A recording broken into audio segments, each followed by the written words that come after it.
whole purpose of that was making sure that, hold on one second, the whole purpose of showing you guys that is that we're out here working. We're thinking of ways to really engage people in new ways.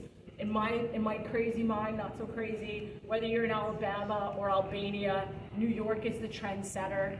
We can really shift the political landscape right now. It's polarized, it feels almost insufferable at times, but if we start something here in New York, everyone wants our swag. Everyone can follow along, so, you know, join this journey with me, and you guys have started. So thank you. If I get Peter.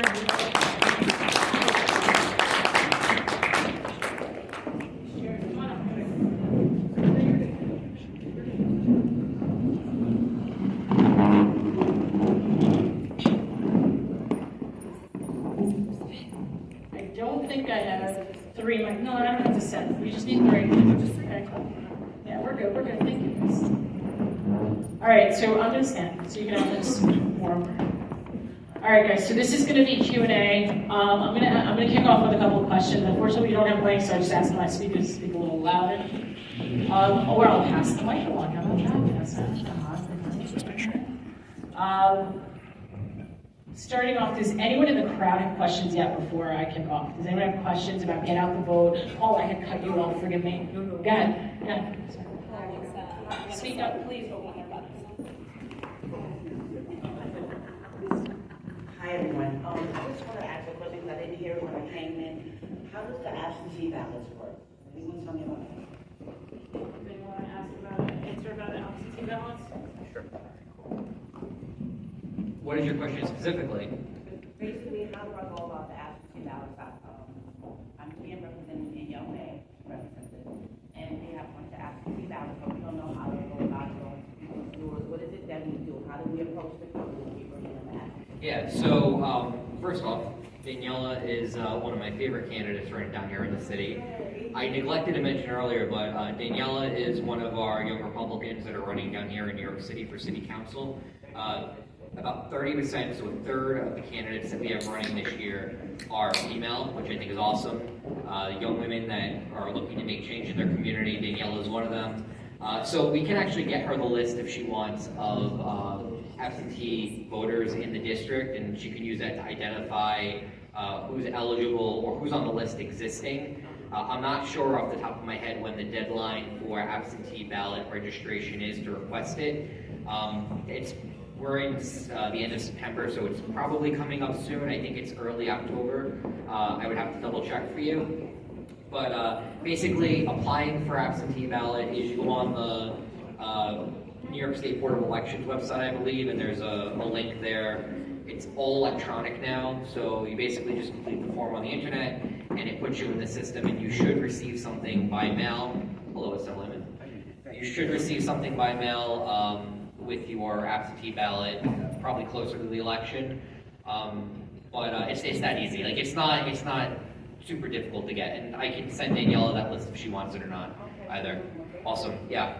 I think that answered the question. I hope it did. It's very simple. So I just wanted to make an introduction because it is our privilege to have Assemblyman Lester Chang join us today. So round of applause for Lester. He was in a district where he didn't have much support, but with the grit of him and his team, they won their race, and he's now an elected assemblyman. So I'm going to just give him the mic for a few minutes to share, and then we'll go right back into questions. But as a former candidate who's been through the grind, I wanted him to share with us. Well, thank you. Good afternoon. Sorry I got dressed up. I was in the parade. A little sulk here. So, basic background. I ran 3 times. First time was 2016, open seat, Sheldon Silver. I had full support from the RAC, from the Republican Party. Second time I ran, I lost maybe 25%. Second time was running against Brian Kavanaugh, this seat here, downtown Manhattan and parts of Brooklyn at 2020. And I lost about maybe 30 percentage point. And then fast forward, last year, I ran against a 32-year incumbent that has nearly $2 million in his kitty pot. I spent only $25,000. Six Democrat versus 1 Republican. Peabody had 5 mailers, I have 0 mailers. 0. I haven't done that much absentee ballot. Now I want to talk about absentee ballot. It's good, but it's labor intensive. Really labor intensive. You have to have a team. I had 2 secret weapons with me. First of all, I have my partner over here, my wife, Lily. That's a secret weapon number 1. She was there with me. Secret weapon number 2, I have grassroots, about 15 high school students in the community, 15. I groomed them over a year. Because, bottom line is, all that money you spend, all that media, all that, I had nothing, YouTube, nothing. What made me more successful? Because I pound 4,000 doors. I pound 4,000, mostly Democrat doors. Why? Because I know Republicans will vote for me. I know conservatives will vote for me. So why waste my time on that? I went to the lion's mouth directly, to the hardcore Democrats. I not only went there 1 time, 2 times, 3 times to see me again, because you never know from the day I first talked to them, and of course they recognize me, they have to have thick skin. I mean thick as alligator skin, because they'll blow you away. Because when they see you twice, they remember you courteously, they remember you 3 times, because from the time they last see me to the time they walk the polls, you never know that in their family they might be a victim of a crime. They might be screwed up in the government system. You never know that when you went to the voting booth, damn, change. My slogan is Chang for Change. Because when I knock on the door, thank you. When I knock on the door, I ask a very simple question. I never criticize my opponent because I need the people who support the opponent to change over to me. I never criticize, not 1 word against my candidate. I did mention that, yes, he did vote and supported cashier's bail, and that was it. That's the only criticism I have for him. So I pounded on the door and I asked him, very simple, are you safer today than you were 2 years ago? Do you feel safer riding subway today than 2 years ago? Do you pay more for your eggs today than you 2 years ago? More for your gas today than 2 years ago? Kitchen top issues. Very simple kitchen top. And of course, I do have help. And I have to thank a year before was Curtis Sliwa. He gave me the numbers. He gave me the numbers that certain districts were changing, were turning red. Even though it's solid blue, registered voter, yes, I was looking at what turned. So I attacked that district because I can only spend so much time. And I really worked full time on this for about 6 months, 7 months. And I encountered, I made my campaign very innocuous, very quiet, because I was counting on Peabody not to do anything until when he's ready, which is normally Labor Day. Labor Day, he'll post it with a silent. I'm just like a submarine, run silent, run deep, until it broke surface and all hell broke loose. He was late, I was early, because pounding 4,000 doors is not easy, time and again, with thick skin. That's the key thing. You have to know your voters. You have to feel their anger. And I felt their anger, and I said, this is possible. I did not win by absentee ballot. I win approximately a little less than 800 machine votes, Absentee ballot maybe less than 300. So I know I had to buy the bag. By the time the result was coming out, I was ahead of Peabody. Small amounts, each district, maybe 10 more votes, 20 more votes, 5 more votes. Each district, when they add up, just about 800 got me over the head.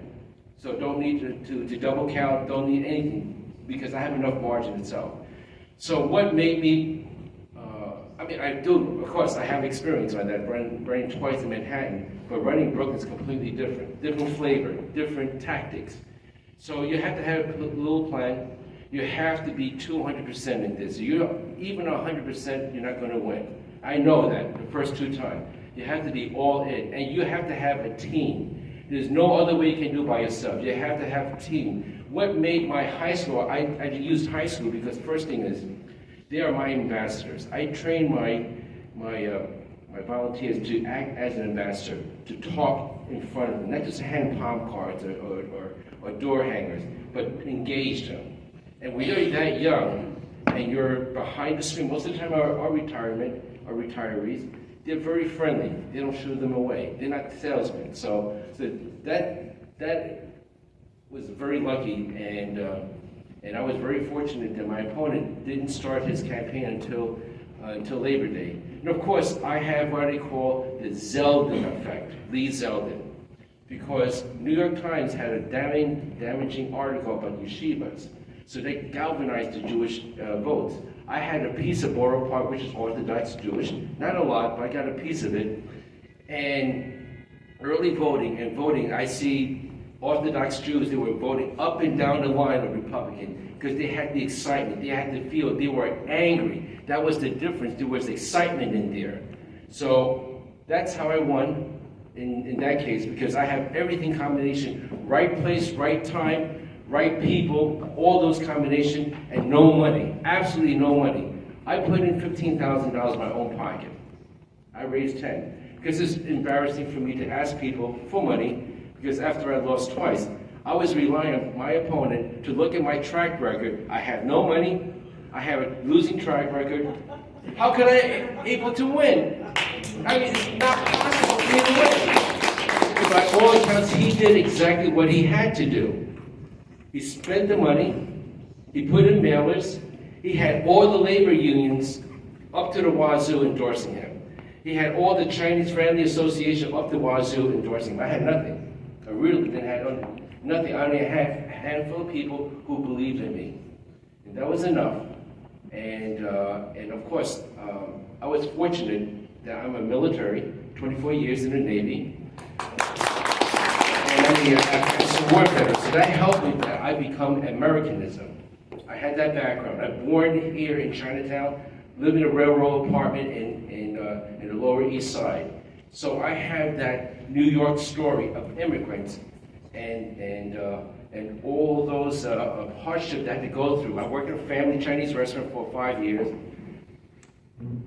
And I'm a proud product of public school, graduated from Brooklyn College, SUNY Maritime. So I advertised that I never went to private school or public school. So I have all those elements right in my background.